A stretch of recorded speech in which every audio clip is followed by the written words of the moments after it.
Hello and welcome, guys. Here in our today's lecture, we are learning important concept object-oriented programming and classes in Python. So to learn the object-oriented programming, let's start with it. Whenever we talk about any programming language, we must discuss about the OOP concepts or object-oriented programming features with that language. OOP is the major obstacle for beginners whenever they start any language, so far Python too. You can find a lot of tutorials and help about OOP concepts on web and also in Python as well. We are going to learn and cover the followings in this section of the OOPS program concepts.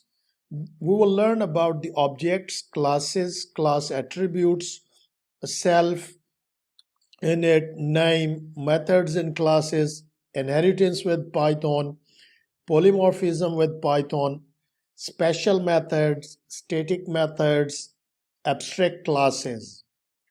So let's start with the object. Basically, this is the first point for the object to understand the object-oriented programming. Here we go. Let's start with object. To understand the object, we have to start with class. What is class? Class is a keyword used in Python to create classes like exactly we already learned def used to create the functions in Python. I will explain you later this statement and you will understand it. Class is a logical group of data, functions, method. What is logical grouping? Well, a class can contain any data we would like to it and can have any functions, methods attached to it that we please. Rather than just throwing random things together under the name class, we try to create classes where there is a logical connection between things. Many times, classes are based on objects in real world like customers, products, animals, feeds, something like that.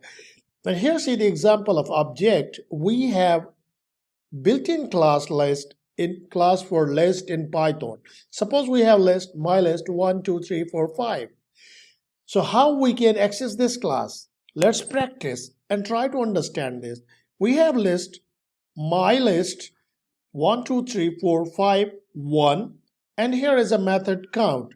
So when we run it, then it execute this and return the true. So here how we call this count. Here we are exploring how we can create an object type like we have here list.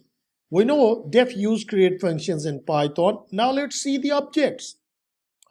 So if we want to find out what the type of object this, so here we know that list create by these brackets, and this is for parentheses, for what the curly brace is used for what. Here we have 1 and 1.5.